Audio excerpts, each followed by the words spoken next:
올해 마지막 주일입니다. 1월 첫 주를 신년 감사 예배, 우리가 이렇게 표현을 하죠. 그러면 오늘은 올해를 보내는 송년 예배가 되겠죠. 시간이 두부처럼 이렇게 잘리는 것도 아닌데 여기까지는 올해고 여기서부터는 새해고, 우리가 이렇게 시간에다가 선을 긋고 살지 않습니까? 이게 참 감사한 것 같아요. 이렇게 선을 한번 그어주기 때문에 그 선을 기점으로 해서 뒤를 한번 돌아볼 수도 있고, 선을 기점으로 해서 마음을 다잡고 다시 뛸 수 있는 결단을 할 수 있으니까 시간에 선이 있다는 것은 참 감사한 일이다, 이런 생각을 해봤습니다. 평소에는 시간이 흐른다는 것을 잘 감지하기가 쉽지 않습니다. 그런데 이렇게 시간의 선을 넘어갈 때가 되면 벌써 올해가 다 갔네. 시간 참 빠르구나. 실감을 하잖아요. 시간이 흐른다. 이것은 단지 물리적인 개념만 있는 건 아닙니다. 물론 물리적으로 시간이 흐르죠. 지구가 회전하죠. 엔트로피가 증가하죠. 그럼 연력학이 법칙이다, 이런 게 있어요. 그러나 시간이 흐르면서 생기는 변화는 단순히 물리적 변화만 있는 게 아니고 참 많은 변화가 따릅니다. 오늘 본문에서도 그것을 알 수가 있는데요. 하나씩 보겠습니다. 첫 번째, 예수님의 파격적인 행로에서 그것을 볼 수가 있습니다. 행로. 자, 4절은 예수님의 결연한 의지가 담긴 아주 특별한 표현이 나오거든요. 오늘 본문 4절에 보니까 사마리아를 통과하여야 하겠는지라.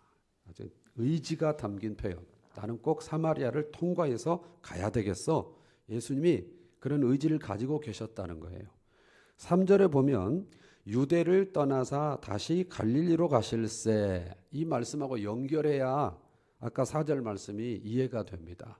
이게 무슨 말씀이냐 그러면, 유대는 남부 지역이고요, 갈릴리는 북부 지역입니다.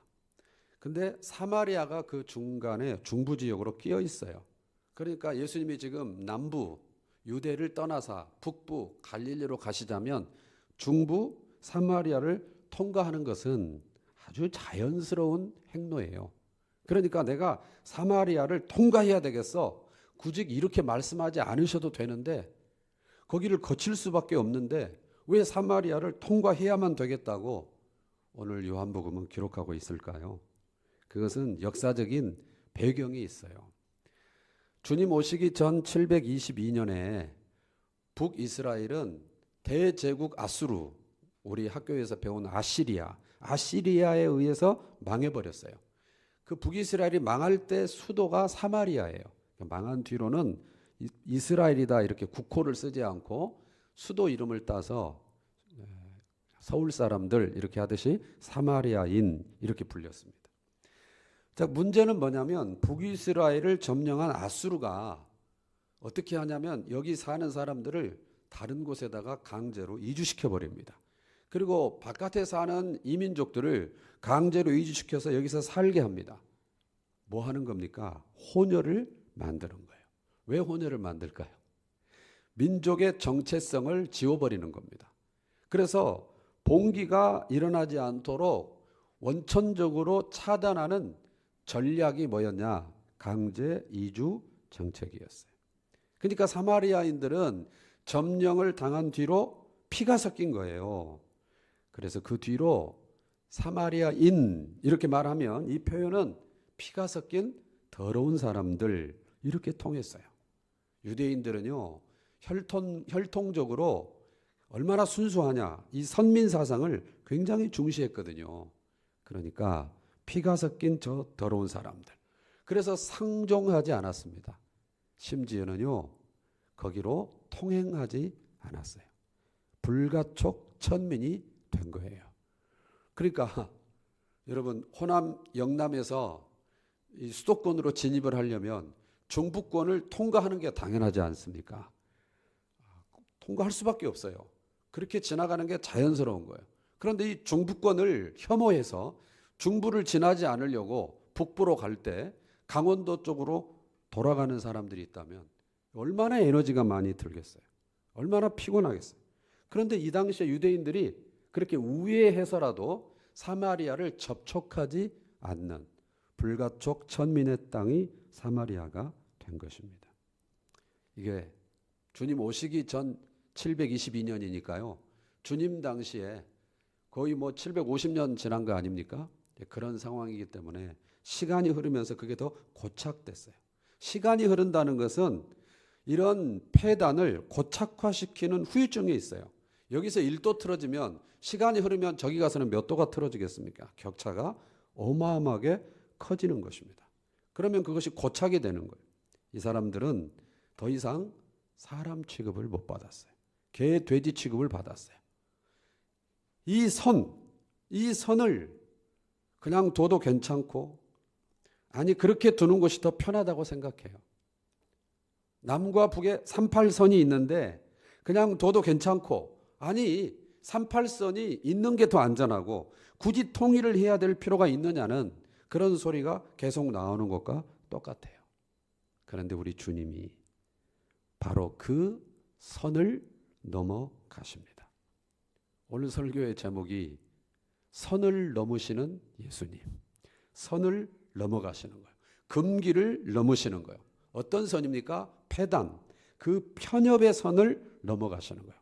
사마리아를 통과해야 하겠는지라. 말 그대로 파격 행보입니다. 그뿐 아닙니다. 사마리아를 얼마나 차별하고 홀대합니까? 차별의 땅이에요. 차별받는 사람들이에요. 그런데 예수님은 이 사람들을 끝까지 챙기십니다. 예수님의 공생애가 끝나갈 때, 즉 승천이 가까워졌을 때 제자들이 예수님한테 질문을 해요. 이스라엘의 독립의 때를 물어봐요. 로마로부터 해방의 때를 물어봐요. 그때 예수님께서 무슨 답변을 하시냐면 성령이 오시면 땅끝까지 증인된다고 답변을 하세요. 여러분이 잘 아는 말씀이에요. 그 말씀에, 그 유명한 말씀에 사마리아가 포함되어 있어요. 사도행전 1장 8절 말씀 다 같이 읽겠습니다. 시작. 성령이 너희에게 임하시면 너희가 권능을 받고 예루살렘과 온 유대와 사마리아와 땅끝까지 이르러 내 증인이 되리라 하시니라. 저는 이 말씀을 볼 때 이런 생각을 합니다. 이 말씀을 듣는 제자들조차도 복음이, 성령이 오셔서 복음이 온 예루살렘에 퍼진다는 것은 거부감이 없었을 거예요. 온 유대에 퍼진다는 것도 거부감이 없었을 거예요. 어쩌면 땅끝, 그 당시에 땅끝으로 여기는 서바나, 스페인까지 복음이 전해진다는 것도 거부감이 없었을 거예요. 그런데요, 여기 사마리아가 끼어 있다는 것은 어쩌면 굉장히 불쾌하거나 불편할 수 있었을 거예요. 그런데 예수님이 사마리아를 챙기셨어요. 사마리아를 간과하지 않고 패싱하지 않고 집어 넣으셨어요. 이 말씀은 실제로 얼마 지나지 않아서 실제로 성취가 됩니다. 성령이 너에게 임하시면, 진짜 사도행전 1장에서 예수님이 이 말씀을 하셨죠. 8절에서. 그런데 2장 넘어가면 성령이 임하세요. 그리고요, 7장에 가면 스데반이 순교하고요, 8장에 가면 스데반 순교로 생긴 핍박 때문에 사람들이 흩어지거든요. 흩어지면서 이 말씀이 성취가 됩니다. 8장 4절과 5절 말씀을 읽겠습니다. 시작. 그 흩어진 사람들을 두루 다니며 복음의 말씀을 전할세.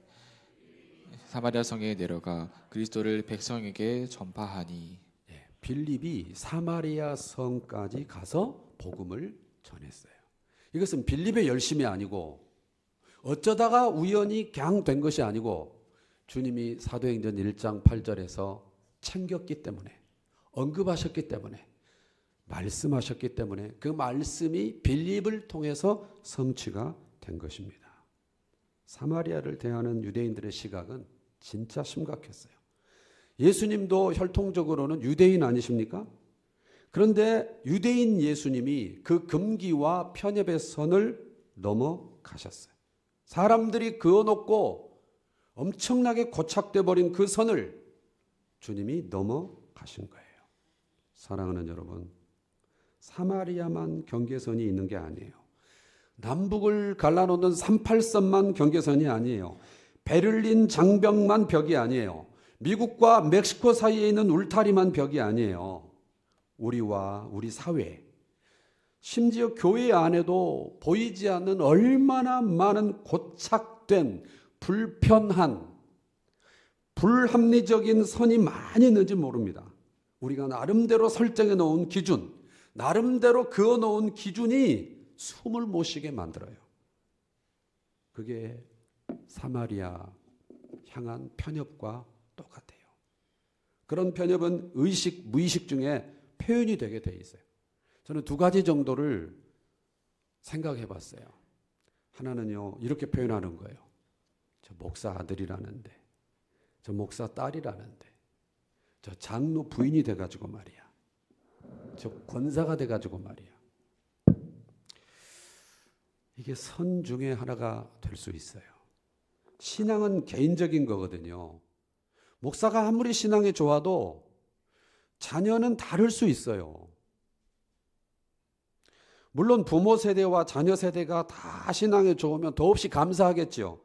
근데 그것은 실력이 아니고 하나님의 은혜예요. 그러나 예외도 있을 수 있는 거예요. 그리고 그것이 하나의 과정일 수 있어요. 지금 중직자의 자녀라 할지라도 연걸어가는 과정일 수 있어요. 그러니까 그 과정, 아직 공사하는데 통행에 불편을 드려 죄송해요. 공사 중에는 그런 거예요. 완공이 아닌 거예요. 그러면 하나님이 공사하고 계신다, 저 심령을 만지고 계신다는 마음을 가지고 불편하지 않게 대해야 되는데, 장로 아들이 돼가지고 권사 딸이 돼가지고 이런 선을 우리가 가지고 있단 말이에요. 그 선은 목을 죄는 올가미가 돼요. 조심해야 돼요. 1+1처럼 누군가의 붙박이로 수식되는 사람들은 사마리아인들처럼 일정한 틀 안에 갇히는 것입니다. 복음적이지 않습니다. 우리 좋은 교회는 그런 선은 지워야 됩니다. 허물어야 됩니다. 주님처럼 그 선을 넘어가야 됩니다.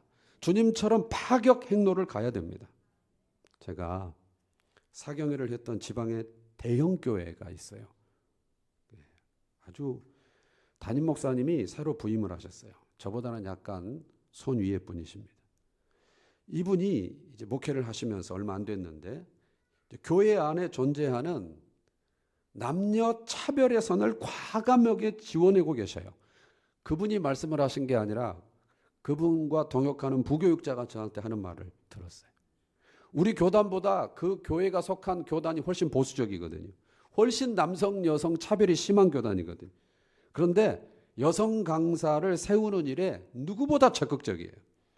그리고 직분을 수여할 때도 전혀 남녀는 기준이 아니에요. 차별을 두지 않아요. 선을 두지 않아요. 교육자 간에도 남녀의 선을 두지 않아요. 선을 다 넘어가요. 한 사례를 제가 들었는데 교육자들이 식사하고 간식을 나누는 공간이 따로 있답니다. 아주 예배당이 크거든요. 공간이 여유가 있어요. 사람이 많은데도. 그러니까 거기가 소위 접견실 같은 게 있어요. 그것은 이제 거기서 교육자들이 많으니까 뭐 식사를 같이 하는 일, 간식을 먹는 일이 있나 봐요. 그런데 그걸 준비하고 치우는 일을 그 전까지는 의뢰의 여교육자들이 담당을 한 거예요. 여교육자들, 여전도사님들은 잘하시잖아요. 그래서 빠르시고요. 그래서 가서 미리 해놓고 남자 교육자들을 배려하는 거죠. 그러면 와서 남교육자들은 먹는 거예요. 그러면 남자 교육자들은 또 우아하게 가. 그러면 또 뒤에 정리하는 거를 또 여교육자들이 해요. 그것이 고착됐어요. 오래됐어요. 당연해요. 그냥 아무도 문제 제기를 하지 않아요. 그런데 이 목사님 눈에는 이게 불합리하게 보인 거예요. 이게 왜 이래야 하는가? 그래서 목사님께서 남자 교육자들을 불러서 당신들도 같이 해라. 서툴러도 같이 해라. 나도 기회가 되면 하겠다. 그래서 그게 무너졌다는 거예요. 뿐만 아니라 설교의 기회를 줄 때도 여자 교육자들에게도 동일하게 설교의 기회를 준다는 거예요. 이 선을 넘어간다는 것이죠. 또 하나의 선을 예를 들어보겠습니다. 사람을 소개할 때 우리가 어떤 선 안에서 소개를 하는 습관이 있습니다. 이분이 조금 사회적으로 소위 명문 학교를 나왔으면 반드시 소개하는 그분이 이분은 S대 스카이 출신입니다. 이분은 유학파입니다. 이분은 학위를 가졌습니다. 이렇게 운운하는 경우를 많이 봅니다. 누구나 알아주는 좋은 학교 출신이면 꼭 그 얘기를 붙이죠. 왜 그러냐면 착해서 그래요. 그렇게 하는 것이 그 사람에 대한 예우라고 생각하는 거예요. 그래서 그 사람을 존귀하게 여긴다는 것을 은연중에 소통을 하는 거죠. 그러나 그것도 사람들이 설정한 하나의 선입니다. 여러분 어떤 학교가 좋은 학교인지 여러분 답할 수 있으세요? 고득점자가 들어갈 수 있는 학교는 다 좋은 학교인가요? 반대로 말하면 지방에 있는 학교는 다 안 좋은 학교인가요? 인서울해야 좋은 학교인가요? 그거 잘못된 선입니다. 일반인들이 지잡대 이렇게 말하는 거 절대 입에 올리지 마십시오. 절대 입에 올리지 마십시오. 세속적입니다. 성경적이지 않습니다. 그거 사마리아 선입니다. 대기업 다니면 꼭 그걸 소개를 합니다. 재산이 많으면 그걸 꼭 소개합니다. 차가 좋으면 꼭 무슨 차 타고 다닌다고 얘기를 합니다. 아닙니다. 제일 좋은 차는 내가 타고 다니는 차입니다. 제일 좋은 어른은 나를 낳으신 부모입니다. 제일 좋은 학교는 내가 나온 학교입니다. 그러니까 여러분 아이들의 내면이 건강하고 사회적으로도 건강한데 이렇게 말해요. 우리 아이가 좋은 학교는 못 나왔어도 점점점. 아니에요. 그는 불편한 선, 세속적인 선에 여러분이 갇혀 계신 거예요. 그거 허물어야 돼요. 걷어내야 돼요. 이것은 사마리아의 통행 금지선을 깨고 파격 행보를 하신 예수를 믿는 우리에게는 어울리지 않는 일이기 때문에 그렇습니다. 믿음이 좋다. 우리는 이런 얘기 하죠. 이거를 오해하지 마세요. 신념이 굳건한 것과 믿음이 좋은 것은 다른 얘기입니다. 자기 암시를 막 하고 있는 사람, 자기 최면을 강화시키는 사람, 마인드 컨트롤을 하는 것이 믿음이 아니에요. 성경적 가치관을 가진 사람을 믿음이 좋다고 하는 거예요. 세상을 바라보는 눈이, 세상을 해석하는 눈이 성경적인 사람을 보고 성경적 세계관을 가진 사람을 믿음이 좋다 그렇게 많이 하는 거예요. 기도 많이 하고 봉사 많이 하고 중직을 맡아서 여러 일을 해도요. 세속적 선으로 가득한 사람은 믿음이 적은 사람이에요. 우리는 예수님의 기준, 예수님의 선을 내 선으로 수납하는 사람들이 되어야 됩니다. 예수님이 지웠으면 우리도 지우는 거예요. 예수님이 설정했으면 우리도 설정하는 거예요. 예수님이 넘어섰으면 우리도 넘어서는 거예요. 편협을 깨는 사람들이 되십시다. 편협이 깨지는 곳에 자유가 있습니다. 자유가 있는 곳에 편협이 깨집니다. 유명한 말씀 요한복음 8장 32절 시작. 진리를 알지니 진리가 너희를 자유롭게 하리라. 오늘은 연호의 시간의 경계를 넘어가는 순간인데 우리가 넘어가야 될 선은 단순히 시간의 선뿐만이 아니라는 말씀을 드리고 있습니다. 그렇게 금기와 편협을 깨뜨리고 파격 행보를 하신 예수님은 두 번째 파격적인 만남을 이어가십니다. 우물에서 한 여인을, 수가성 여인을 만나시죠. 이 여인은 깜짝 놀랍니다. 자기에게 남자가 말을 걸어왔는데 그것도 유대인 남자거든요. 유대인이 없어야 정상이에요, 여기는. 근데 유대인이 있는 거예요. 심지어 나한테 말을 거는 거예요. 그래서 그 여인이 유대인인 걸 인지했어요. 그러다가 선지자로 인지가 전환되는 계기가 나오는데 그게 16절에 이르시되 가서 내 남편을 데려와라. 남편을 불러와라. 이렇게 말씀을 하시거든요. 그러니까 이 여자가 뭐라고 답합니까? 남편이 없다는 거예요. 그러니까 주님이 18절에서 이런 말씀을 해요. 너에게 남편 5이 있었고 지금 있는 자도 내 남편이 아니니 내 말이 참되도다. 이것 때문에 이 여인이 정말 많은 오해를 받아요. 남자를 5이나 갈아치운 더러운 여자. 이런 오명이 따라붙어요. 정말 그럴까요? 정반대입니다. 여자가 남자를 버리거나 바꿀 수 있는 시대가 아니었어요. 왜 남편이 5이나 있었을까요? 왜 지금 있는 남편도 남편이 아닐까요?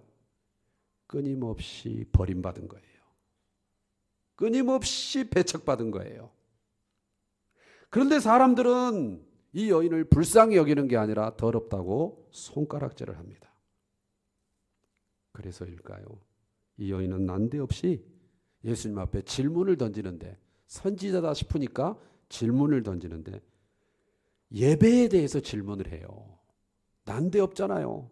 20절에 우리 조상들은 이 산에서 예배하였는데 당신들의 말은 예배할 곳이 예루살렘에 있다 하더이다. 생뚱맞잖아요.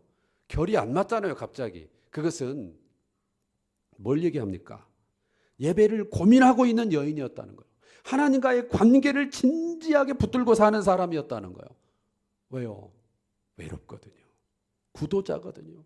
심령이 가난하거든요. 사람에게서 소망을 볼 수 없는 거예요. 심령이 가난한 자는 복이 있나니. 왜 복이 있습니까? 하나님 앞에 엎드리게 돼요. 바로 그런 여인이에요. 예수님이 이 여인의 더러운 과거가 아니고 상처 입은 과거를 들춰내고 계세요. 그녀의 아픔을 알아주고 계시는 거예요. 고발하는 게 아니라 알아주고 계시는 거예요. 사랑하는 여러분, 피해자가 가해자로 둔갑하는 경우에요. 여기가 교회 안에도 있어요. 헌신된 성도는 신앙과 공동체 안에서 얼마나 치열한 시간을 보내는지 모릅니다. 없는 시간 내서요, 없는 주머니 털어서요 헌신합니다. 누가 알아주든지 알아주지 않든지 말 그대로 사서 고생하는 거예요. 왜 고생합니까? 왜 고생을 삽니까? 가치를 사는 거잖아요. 이게 가치인 걸 아니까 사는 거예요. 사서 고생하는 거예요. 힘이 들어도, 돈이 들어도, 몸이 부서질 것 같아도 이것이 가치인 걸 아니까 하고 또 하는 거예요. 그런데 공동체 안에서 종종 들리는 소리는 뭡니까? 자기 열심이다, 자기 만족이다, 별별 소리가 다 들려옵니다. 남편이 5이나 바뀐 여인을 5이나 바꿔찬 여인이라고 우리가 오해하듯이 5번 버림받은 여인을 5번 바꿔놓은 더러운 여인이라고 한 것처럼 우리가 그런 왜곡된 시선을 얼마나 많이 가지고 있냐 그 말이에요. 어떤 공동체는 단기간에 영적 지도자가 여러 번 바뀌어요. 안타깝게도 한국에 그런 교회가 굉장히 많아요. 제가 많이 봤어요. 돌아다니니까. 그럼 어떻게 됩니까? 끝까지 자리를 지키고 다 떠났는데 안 떠나고 끝까지 헌신하고 있는 사람들에게 들리는 소리는 무슨 소리입니까? 지도자를 갈아치운 센 사람들, 지독한 사람들이라는 비난이 돌아다닙니다. 피해자인데 가해자 소리를 듣는 거예요. 이상하죠. 수가성 여인은 성경 독자들에게 심지어 강단에서 선포되는 설교 속에서도 불결한 여인으로 정죄를 받습니다. 한 남자로 만족하지 못하는 여인으로 정죄를 받아요. 바로 그 여인을 우리 주님이 찾아가신 거예요. 파격 만남이에요. 주님이 찾아오시면 되는 거 아닙니까? 주님이 아시면 되는 거 아닙니까? 그거 하나면 충분해요. 내가 피해자인데 밖에서 나를 가해자로 취급을 해도, 내가 버림받았는데 내가 버린 사람으로 취급을 해도 주님이 찾아오시면 되는 거 아니냐 그 말이에요. 그러니까 여러분, 카더라 연연하지 마십시오. 저는 카더라 잘 안 믿습니다. 제가 직접 겪어보는 것이 중요하다고 생각하기 때문입니다. 사람들은 웬만해서는요, 사람들을 좋게 얘기하지 않습니다. 제가 그걸 압니다. 다 주인이거든요. 그러니 잘 몰라서 하는 말이다 이렇게 생각하시면 됩니다. 휘둘릴 필요 없습니다. 자유하시기 바랍니다. 예수님이 만나주시면 되는 거니까요. 마지막 세 번째, 예수님은 파격적인 말씀을 선포하세요. 파격적으로 선을 넘으셨죠? 파격적으로 여인을 만나셨죠? 그리고 전하는 메시지도 파격 자체입니다. 크게 두 가지를 볼 수 있는데요. 하나는 예배에 대해서 굉장히 파격적인 얘기를 하시고요. 또 하나는 물에 대해서, 생수에 대해서 파격적인 얘기를 하십니다. 자, 예배에 대한 것은 무엇인가? 여인이 질문한 건 뭐냐면 어디에서 예배해야 되느냐는 거예요. 20절 말씀 같이 읽어볼까요? 시작. 우리 조상들은 이 산에서 예배하였는데 당신들의 말은 예배할 곳이 예루살렘에 있다 하더이다. 네. 이 산은 사마리아에 있는 그리심산을 말해요. 당신들의 말은 예루살렘 성전을 말해요. 남유다와 북이스라엘이 분열됐단 말이죠. 그 이후로 북이스라엘 사람들, 즉 사마리아 사람들은 성전이 있는 예루살렘 남유다로 갈 수가 없었거든요. 그래서 한 산을 지정해서 거기서 예배를 했단 말이죠. 그러니까 늘 예루살렘으로 못 가는 그런 애절함이 있는 거예요. 그래서 예수님 앞에 질문을 한 거예요. 어디가 맞습니까?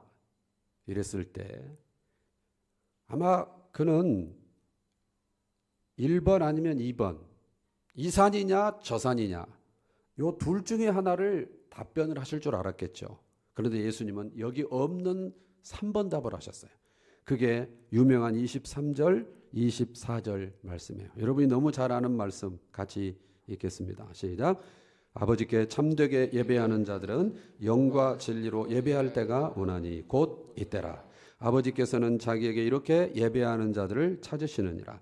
하나님은 영이시니 예배하는 자가 영과 진리로 예배할지니라. 아멘. 우리가 이 말씀을 너무 자주 접해가지고 이게 파격적인 말씀입니다, 이렇게 말씀드리면 공감이 잘 안 되실 것 같아요. 예배에서 중요한 것은 진정한 마음과 집중이다, 이 정도로 이 말씀을 생각을 합니다. 그러나 이 말씀은 그 정도의 뜻이 아니고요, 당시로서는 이단 말을 들을 만한 파격적인 말씀이에요. 예배라는 것은 예루살렘 성전 바깥에서는 허용될 수 없는 거예요.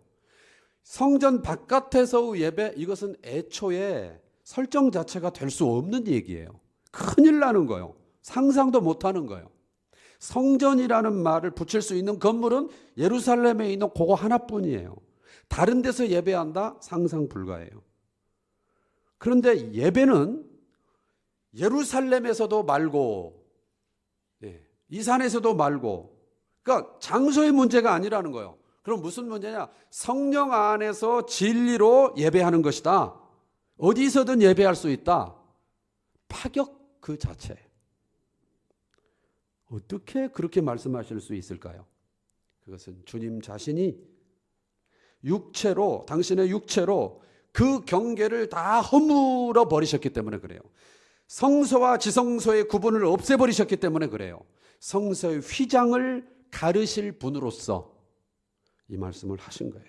누가복음 23장 45절에 주님이 십자가에 달려 죽으실 때 성소의 휘장이 한가운데가 찢어져 버렸습니다. 무슨 얘기입니까? 이제는 성전이 따로 없다는 거예요. 히브리서 10장 20절은 이거를 어떻게 해석을 하는가 같이 읽죠. 시작.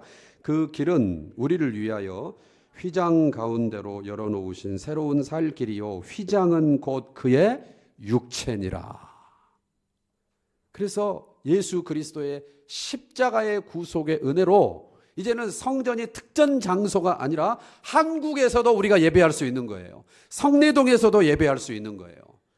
독감이 걸리면 못 나오죠. 코로나가 걸리면 못 나오죠. 그러면 집에서도 예배할 수 있게 된 거예요. 주님의 십자가의 구속이 없었다면 이건 불가능한 얘기예요. 파격이에요. 두 번째 파격은 뭐냐? 생수에 대한 겁니다. 수가성 여인을 만난 장소가 우물이죠. 구체적으로는 무슨 우물이냐? 야곱의 우물이다 그랬어요. 야곱이 후손들한테 우물을 남겼어요. 후손들은 그 은혜를 누리는 거예요. 야곱의 우물에서 취하는 물보다 더 좋은 물을 주기 위해서는 야곱보다 우월한 분이 계셔야 돼요. 나는 야곱보다 우월한 존재다.